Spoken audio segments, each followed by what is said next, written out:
El día de hoy vamos a estar hablando del comportamiento suicida, de lo que implica, de cómo identificarlo a tiempo, cómo podemos ayudar a quienes están pasando por un momento difícil. Bienvenidos a Psicoesencia, de la mente al espíritu. El espacio donde la psicología y la espiritualidad se encuentran, porque sanar va más allá de comprender, es sentir, integrar y transformar. Cada episodio es una invitación a mirar hacia adentro, a soltar lo que pesa y a abrazar tu esencia.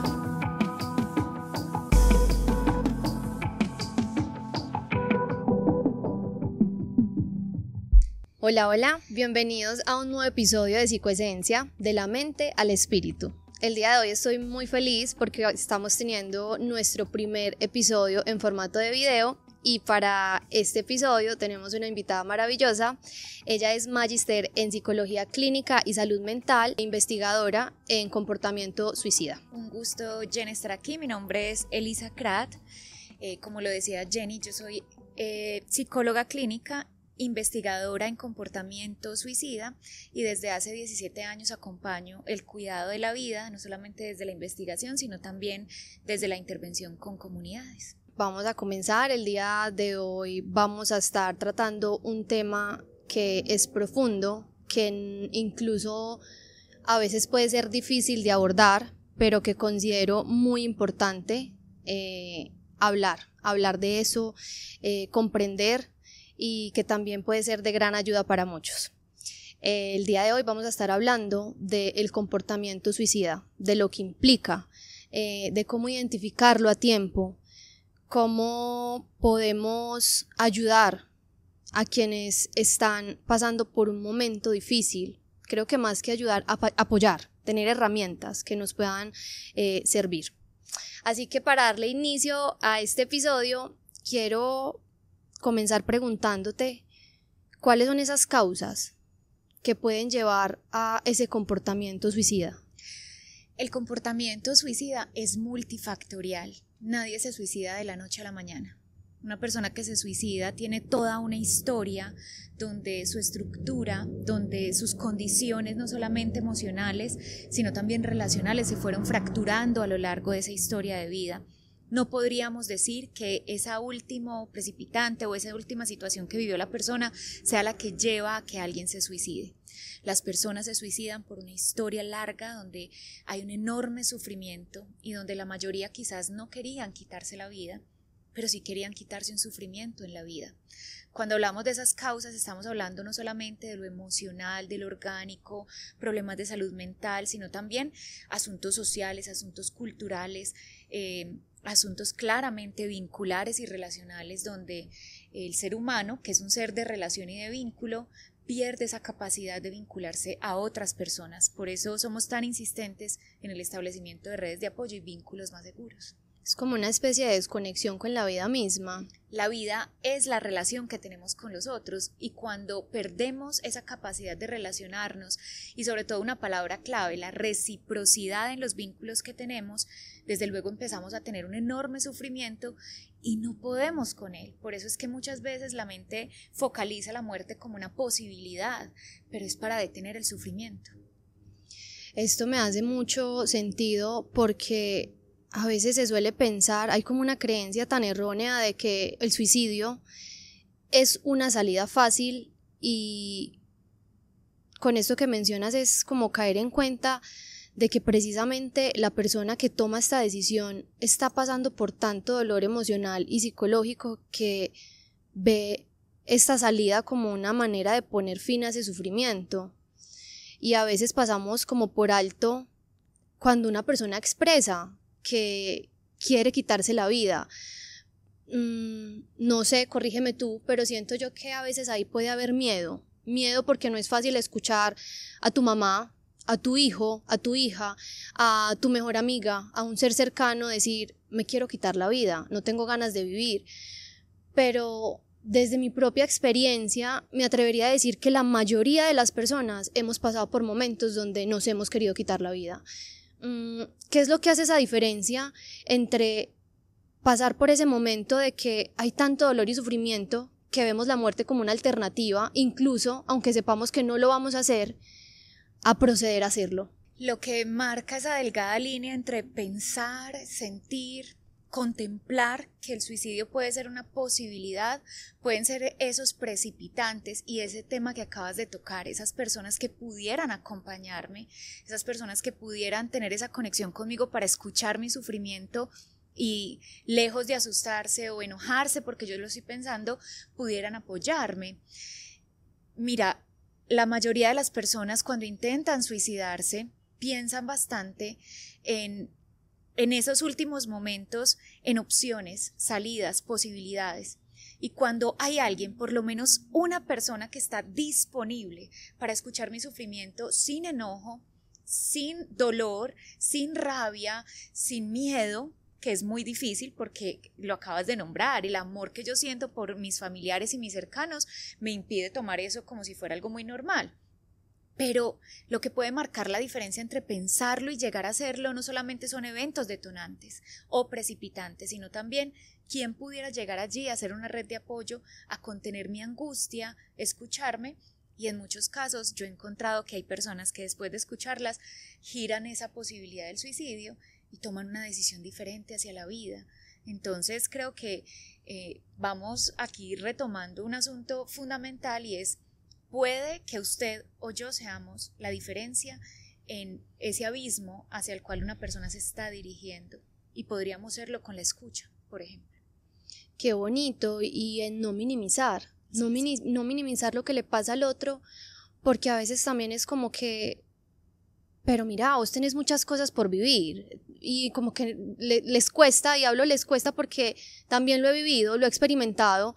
Y siento que sí es así, siento que sí hay personas que hacen la diferencia cuando te escuchan y solo te escuchan y atraviesan contigo el momento, como que, ok, esto no es fácil de escuchar, pero también sé y confío en que tú tienes la manera de salir adelante, de lograrlo.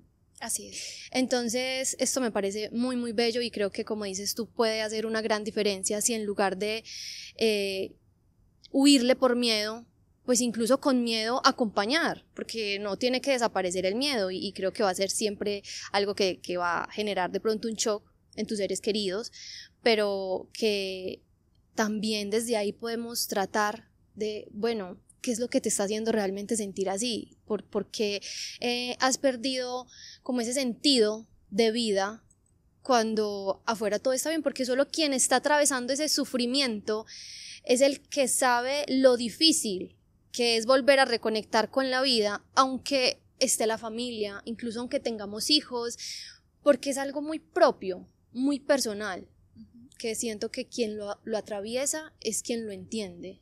Y acabas de tocar un punto fundamental y es el sinsentido o el sentido de vida.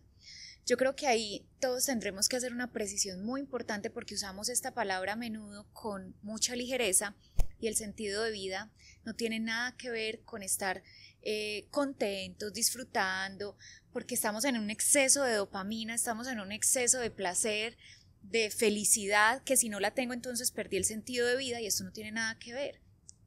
Definitivamente la psicología humanista tiene allí mucho que decirnos y entre ello entender también que habitar el sufrimiento y el sinsentido de vida es otro sentido de vida, pero nos enseñaron que cuando una persona refiere que no quiere vivir, ahí no hay nada más que hacer, entonces acompáñalo a morirse.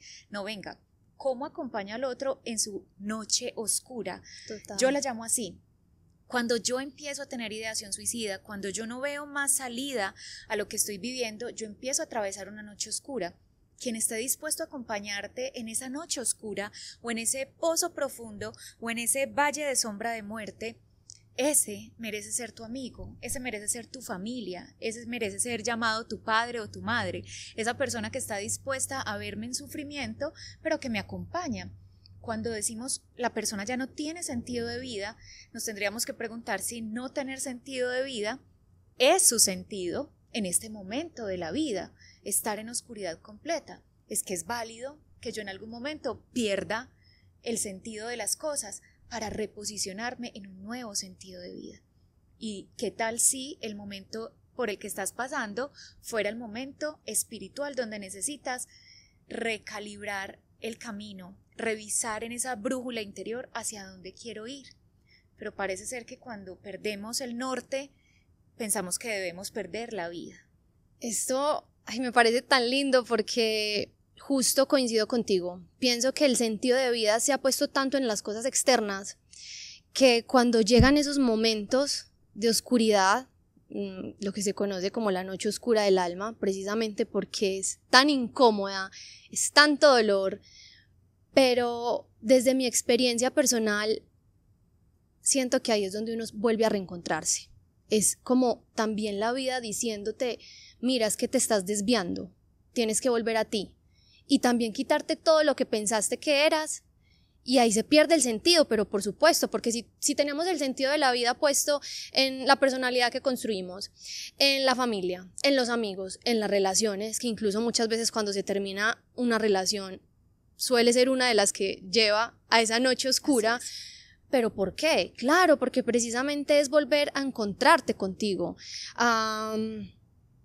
Sí, como digo, atravesar la incomodidad de quién soy. Y darte cuenta que el sentido de vida no es lo que pones en el afuera, que el sentido de vida es algo que siento yo que es mucho más profundo y es también darse cuenta de que el sentido de la vida sos vos mismo, pues porque vos y la vida literalmente están pasando al mismo tiempo, la vida pasa a través de ti y darnos cuenta de eso, por más bonito que suene, es difícil y muchas veces viene a través del dolor, del sufrimiento.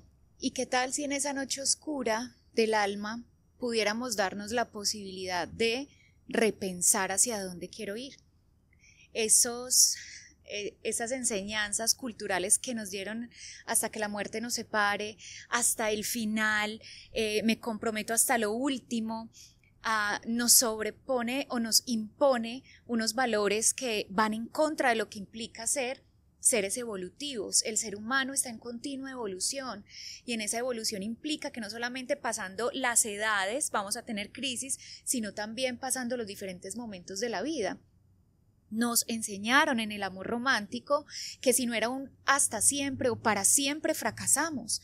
De ahí que los hombres, por ejemplo, se suiciden más que las mujeres. El hombre pierde una relación de noviazgo, de matrimonio y piensa que hasta ahí llegó la vida.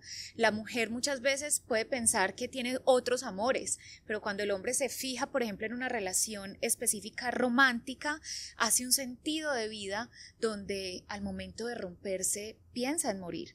Y por eso es que en esa noche oscura yo le invito, si usted está pasando esa noche oscura donde ha perdido a quienes ama, porque tocaste el escenario más predilecto para el suicidio y es el escenario del amor romántico y cuando se acaba sentimos que se nos acaba el deseo por vivir, porque del corazón mana la vida y cuando el corazón se rompe se nos van las ganas de vivir.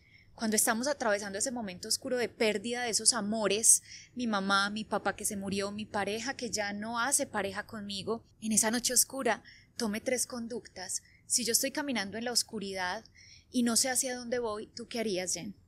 ¿Sigues caminando y golpeándote o qué harías? No, si no sé hacia dónde voy, creo que tengo que tomarme primero un momento de quietud. Muy bien, entonces me quedo quieto. Lo primero que deberíamos hacer en la noche oscura del alma es quedarnos quietos.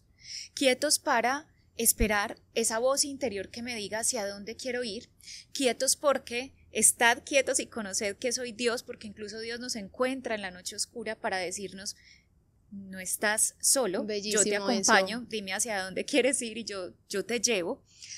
Quieto porque permite que otros me encuentren, y si me encuentra un amigo, una amiga, y sabes una cosa, casi siempre nos encuentra alguien que no esperábamos. Ay, total. Quisiéramos que nos encuentre alguien cercano, mi expareja, mi papá, mi mamá, Total, pero total. no llegarán nuevas personas. Estarías quieta para poder tomar redirección. En segundo lugar, después de que estás quieta y ya sabes más o menos hacia dónde ir, ¿qué harías en la noche oscura del alma? Avanzar. Empezar a dar pasitos. De a poco. Pero esperamos que en una hospitalización psiquiátrica o cuando me vea al psicólogo 2 veces se me quite la ideación suicida. No, yo tengo que empezar a dar pasitos muy lentamente. Yo uso mucho metáforas para explicarle a mis estudiantes en qué consiste salir de la crisis y es como tener un pajarito que te encuentras en la calle, tú no le das al pajarito comida de inmediato, sino que le vas dando nuevamente goticas de agua, un arrocito, hasta que él pueda ser capaz de asimilar.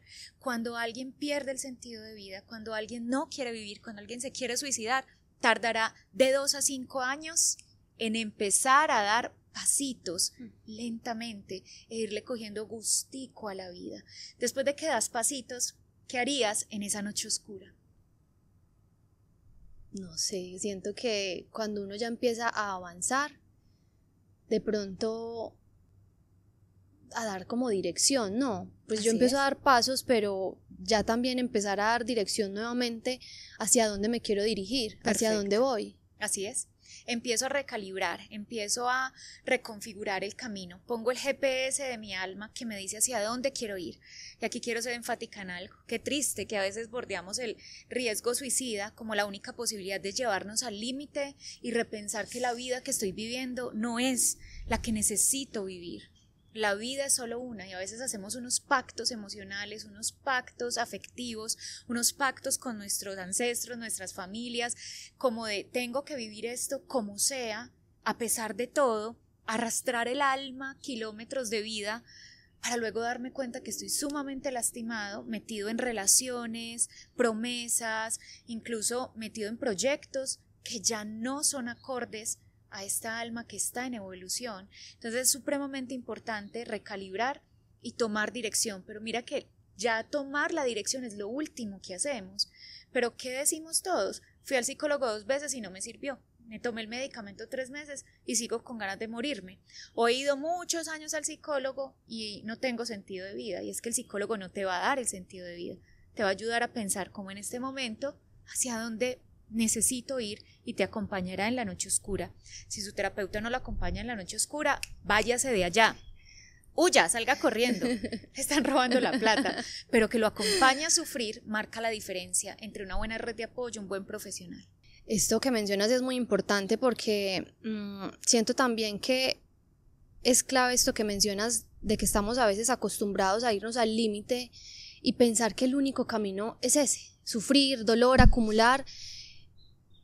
Y pienso que también sanar desde el amor es posible, que también es posible, pero claro, venimos con ese marcaje de que tiene que ser todo tan sufriente que entonces si no llego a este límite, entonces no crezco desde ahí. Y también como ese sentido de vida se pierde cuando estamos desconectados de nosotros mismos. Entonces es como el alma también enrutándote otra vez.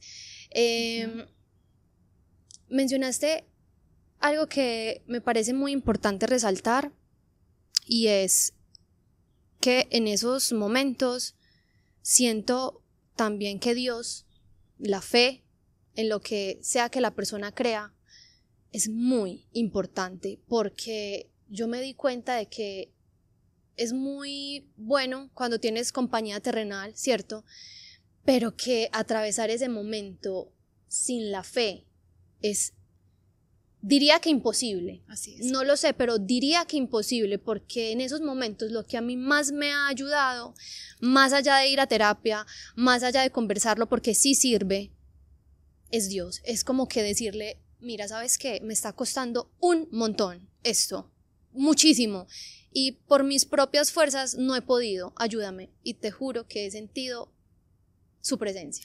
Definitivamente a mí, el acompañar la vida y la muerte me ha enseñado que Dios está, tanto en la vida como en la muerte. Y hay situaciones, de hecho todas, en las que Dios quiere estar implicado y jugar el papel protagónico que es cuidarte, acompañarte, guiarte, pero también acompañarte en tus altos y en tus bajos. Y en el momento donde yo siento que pierdo del todo el sentido de vida, sí que necesito conservar la fe. La 11ª división de la Asociación Panamericana de Psiquiatría le decía a los psiquiatras, por favor, enséñenle a sus pacientes la importancia, psicoedúquelos de buscar la fe, porque la fe definitivamente tiene ese componente de trascendencia ontológico que necesita el ser humano. El ser humano se ha suicidado desde que encontramos hallazgos prehistóricos, pero también el ser humano ha encontrado salida a través de la fe siempre. Y no como un llavero, no como un accesorio la fe, no como algo cliché, como ahora estamos viendo que todo el mundo ha banalizado el discurso de la fe. Total. No, Dios es real, independiente a qué creas o en quién le estés poniendo esa fe. Y definitivamente en el comportamiento suicida, las personas encuentran a Dios incluso en ese momento límite, donde saben que si bien la existencia humana es muy compleja, muy difícil de llevar, sin Dios es imposible. Y por eso siento que en los casos que he acompañado a lo largo de todo este tiempo, la fe ha jugado el papel fundamental para reconectar con la vida. Total. Bueno, ¿qué te hizo querer profundizar en este tema? ¿Tú has contemplado suicidarte? ¿Lo has intentado? Esa es una pregunta que muchas personas se hacen cuando nos ven trabajar en la prevención del suicidio. Y sí, claro, apareció esa ideación desde muy niña, desde que tengo uso de razón. A los 7 años había aparecido esa posibilidad por mi mente. Me costaba la vida, me dolía la vida. A los 9 vuelve y aparece ese fantasma. Luego en la adolescencia, después de una serie de eventos, entre ellos abuso sexual, entre ellos mucha violencia, y ahí aparece la posibilidad del suicidio tocando la puerta. Sin embargo, creo que el servicio me hizo reconectar con la posibilidad de vivir la densidad que implica vivir en la época en la que yo nací, en el contexto que yo nací, para pensar que acompañar a otros en ese mismo sufrimiento y en esa noche oscura en la que siento que nací y que atravesé mucho tiempo hasta ese encuentro especial también con Dios, me permitió saber que si yo tomaba de la mano a otros que estaban en esa misma noche oscura, sería más fácil vivirlo. Eso no me llevó a trabajar con comportamiento suicida. Yo creo que esas misiones llegan a la vida y conectan con tu propósito. Sin embargo, también he visto personas cercanas, también pacientes, personas que han muerto por suicidio, sobrevivientes, que me hicieron amar mucho más el acompañar el cuidado de la vida. Y no temo decirlo, como profesional en salud mental, alzo la mano cuando vuelve y me toca la puerta, ante la crisis, ante el momento más duro, ante las pérdidas, vuelve y aparece y se asoma la ideación suicida como una posibilidad, pero de ahí la importancia también de conocerme y saber con quiénes cuento en red de apoyo profesional para poder avanzar. Esto desde luego me implica una enorme empatía y compasión por aquellas personas que lo piensan y desde ningún lugar enjuiciar o pensar que el otro porque lo decide está loco o se equivocó o no debió hacerlo. Yo creo que nadie sabe más que quien lo ha atravesado, que es complejo, pero que hay muchas posibilidades también. Esto me hace también como sentido en que, por ejemplo, siento yo también que muchas cosas de las que he atravesado en mi vida, obviamente me enamoré de la psicología desde muy joven, pero también fui confirmando eso, que muchas de las cosas que viví, que atravesé, me fueron formando también y construyendo en muchas de las cosas que acompaño hoy. Y que lo bonito de esta profesión, y creo que hay muchas personas también que lo hacen sin saberlo, sin ser muy conscientes, desde cosas tan sencillas como estoy en una tienda, pero como que cada persona, lo que tú decías, ese propósito, como que siempre hay algo más macro en todo lo que nos pasa y normalmente siempre va conectado a esas historias de vida. Entonces yo he sanado muchas cosas que acompaño a sanar, pero también que cuando acompaño a sanar a la vez me siguen ayudando a sanar a mí, y eso me parece bellísimo. Bueno, quiero volver a resaltar algo, ya hemos avanzado pero no lo quiero pasar por alto, y es cuando mencionaste que los hombres son más propensos a suicidarse. Me gustaría hablar un poquito sobre esto porque me llama mucho la atención, porque siento que el hombre ha tenido una presión muy alta y que incluso en ese inconsciente colectivo cargan ya de entrada como ese peso de que el hombre es fuerte, el hombre no llora, el hombre no muestra sus emociones. Esto puede influir en que esta sea una de las razones. Así es, los hombres sí lloran, los hombres sí sienten la ruptura afectiva, los hombres se sienten avergonzados con sus propias emociones, se culpan por sentir emociones, se culpan por sentir culpa, Y esto desde luego genera unos patrones de comportamiento y de relación donde es mucho más restringida la red de apoyo de un hombre que la de las mujeres. Si bien nosotras hemos sido más violentadas históricamente, hemos sido más abusadas, hemos vivido una enorme carga social donde hay una deslegitimación también de nuestro lugar, los hombres históricamente han cargado con esto. Y es el rol de proveedor absoluto los ha convertido o los ha cosificado en personas que producen nomás. Pero los hombres, por ejemplo, en la vida terapéutica yo he acompañado más hombres que mujeres. De 10 pacientes, 9 eran hombres, y esto también me hace amar mucho más la prevención del suicidio, porque también sé que la mayoría llegan con ideación suicida. Allí yo encuentro en ellos una enorme fragilidad a la hora de lo afectivo. Cuando un hombre se enamora del todo, se enamora poniendo allí todo el sentido. Cuando un hombre se compromete con sus hijos, sufre cuando los pierde o cuando les son quitados o manipulados para quitarles a sus hijos. Los hombres tienen menos recursos afectivos y menos redes de apoyo. De ahí que a los hombres hay que cuidarles el alma. Y yo lo digo que en mi psicoterapia para mí ellos son muy cuidados, porque también conozco cómo pueden desintegrarse incluso en su personalidad a partir de una pérdida, de un luto, o a partir incluso de las crisis vitales, pasar de etapa evolutiva y empezar a ver que no han construido suficiente o que han tenido pérdidas y fracasos. De ahí que muchos hombres, por ejemplo, encuentran en la cantina, en el licor o en otras prácticas, incluso sexuales, la posibilidad de armar algo de sentido mientras pasan un momento doloroso. Difícil que un hombre se acerque a un escuchadero, que un hombre busque la ayuda psicológica, pero cuando la conectan hacen un trabajo muy bonito y puede ser bastante preventivo. Wow, súper importante esto. Bueno, para que vayamos cerrando, ¿cuáles pueden ser esos signos de alerta que nos pueden ayudar también a identificar a tiempo y ayudar a acompañar a las personas que están atravesando por un momento difícil, intenso de sufrimiento? Yo creo que el mejor signo de alerta es el que tú reconoces en la persona a la que estás cercana, porque conoces su personalidad y te das cuenta que algo está cambiando.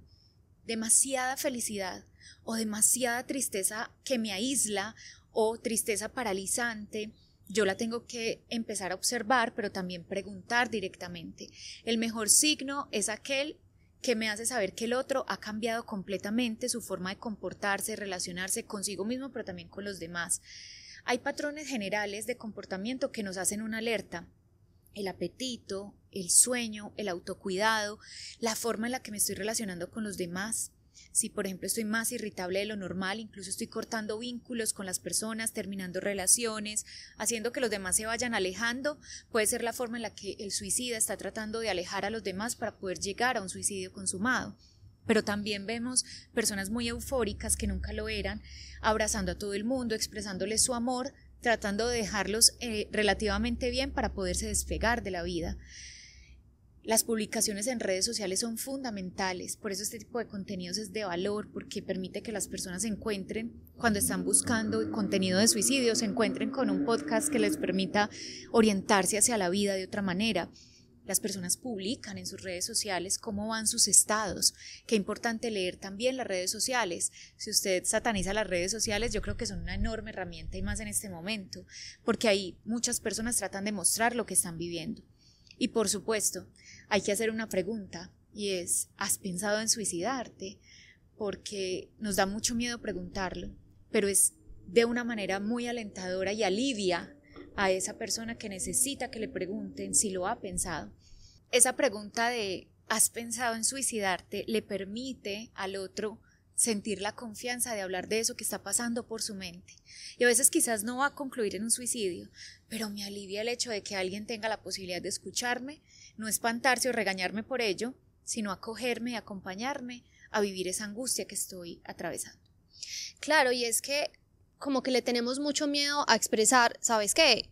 En estos días me he sentido súper fatal y las ganas de vivir se me han ido. Incluso si no estás pensando en hacerlo, porque es que muchas veces no lo vamos a hacer, pero lo sentimos, lo atravesamos, y sería bonito poder verbalizarlo, normal, tranquilos y no sentir una carga más de la que ya tenemos por sentirnos como nos estamos sintiendo, porque creo que eso añade como un doble peso a lo que ya estamos atravesando.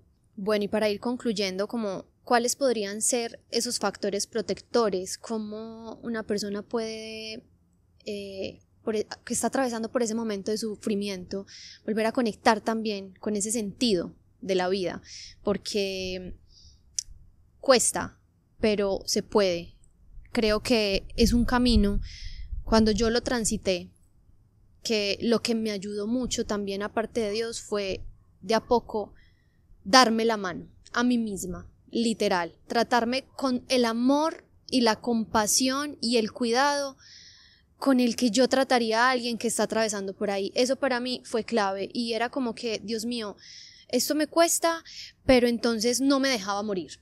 Y aunque me costara salir, me forzaba a salir con mi familia, me forzaba a comer, como creo que esto también es súper importante, como que tener en cuenta que eso que estás atravesando es válido, pero que tenerte también a ti ahí es fundamental, o sea, saber apoyarte, saber amarte, porque siento que también es un camino que nos lleva mucho a eso, a aprender, a amarnos incondicionalmente. Así es, yo creo que eso que acabas de nombrar y es esa mirada otra vez hacia sí mismo para darse valor, puede ir muy bien con la mano de otra persona que quiera acompañarme. Esto sí va a ser fundamental. Yo necesito la ayuda de un profesional que tenga no solamente la empatía, sino también el conocimiento para acompañarme a salir de allí. Yo necesito también la ayuda en su momento de psiquiatría. Si este dolor me sobrepasa físicamente, necesito la ayuda médica porque mi cuerpo también siente ese golpe de sufrimiento que se vuelve intolerable. Yo necesito dormir, yo necesito comer y si el médico me puede ayudar con esto, sería maravilloso. Yo necesito también una red de apoyo amplia y suficiente porque mi cuidador primario se puede cansar. Entonces, ¿qué otras personas me pueden acompañar para ir a tomar un café, para ir a conversar, para ir a caminar, para ir a una iglesia y orar? ¿Quién me quiere acompañar una noche que sea difícil para que también mi cuidador pueda descansar? Creo que también va a ser fundamental en esos pasos para ir saliendo de esa noche oscura del alma, donde he pensado en suicidarme, nombrar esto. Tú lo dijiste al inicio del podcast, de esto hay que hablar y tenemos que hablar en casa. ¿Qué nos está diciendo el riesgo suicida de uno de nuestros familiares? ¿Qué nos está diciendo de la familia? Entonces, familias, a echarse una miradita, ¿qué nos está pasando? Porque nadie en un sistema familiar se quiere suicidar de la noche a la mañana solo porque le terminó la pareja. Esto tiene mucho que ver con todos los que me rodean, con los que estoy conectados. Y en nuestro trabajo, en nuestro estudio, esto hay que hablarlo para que haya una red de apoyo cercana que me permitan ir delegando o acompañándome en días donde no está tan chévere la vida y necesito la compañía del otro. Aquí quiero resaltar la importancia de los vínculos, definitivamente. Son como también un puente súper importante a que nosotros nos volvamos a conectar con la vida. Incluso en uno de los libros, ¿conoces a Marian Rojas? Sí. Creo que es Personas Vitaminas. Sí. Ella habla de la oxitocina, de cómo la oxitocina por medio del abrazo, de encontrarnos con el otro, nos hace tanto bien. Entonces reforzar mucho, tener vínculos de calidad también es súper importante porque a veces nos relacionamos solo porque sí. Entonces aprender a construir vínculos que te sumen, pero también convertirnos en ese vínculo, ¿cierto? Porque a veces esperamos que afuera estén, pero también como que venga, volvernos nosotros también ese vínculo y ese apoyo seguro para el otro. Bueno, siento que ha sido una conversación muy bonita, muy interesante. Siento que este tema, en medio de lo complejo que es, también es muy bello porque tiene como aristas muy profundas. Así que para cerrar, quisiera hacerte una pregunta ya más personal y personaje histórico a quien admires y por qué. Mi personaje histórico siempre será Jesús. Tan humano, tan real, tan Dios, tan compasivo, tan humano sobre todo en sus emociones, rabia, tristeza, alegría, tan compinche de sus amigos, tan coequipero, tan amoroso con su familia, con su madre, tan él, porque su identidad es única y nos enseña que independiente a la época en la que estemos, servir al otro, independiente al día que sea, a la hora que sea, estar para sus amigos, en la vida, en la risa, en la muerte, y por supuesto, por haber entregado todo. Creo que es el máximo ejemplo de amor, cuando tú te entregas hasta la vida misma, cuando tú das aunque sientes que no tienes que dar. De lo que tengo te doy, y si tengo amor, si tengo compasión, si tengo sanidad, si tengo unas lágrimas para acompañarte, creo que para mí es mi personaje histórico, mi inspiración, y definitivamente el que está en mis noches oscuras del alma. Tenemos el mismo referente. Sí. Sí, lo amo, es un gran maestro y creo que cuando se sabe comprender realmente su mensaje es demasiado poderoso, hermoso, amoroso, expansivo. Entonces, bueno, quiero darte infinitas gracias por acompañarme en este episodio. Espero realmente que llegue a los corazones, a las personas a quienes les pueda aportar y servir como esa lucecita en medio de un tema que sé que es complejo, pero que también, como mencionaba al inicio, en algún momento todos hemos pasado por ahí, por al menos contemplar que la vida se siente tan pesada que la muerte es una solución. Bueno, entonces cuando la vida es así y llega a esos momentos difíciles, ojalá podamos mirar que hay otros mundos y vidas posibles. Gracias, Jen. Con todo el amor.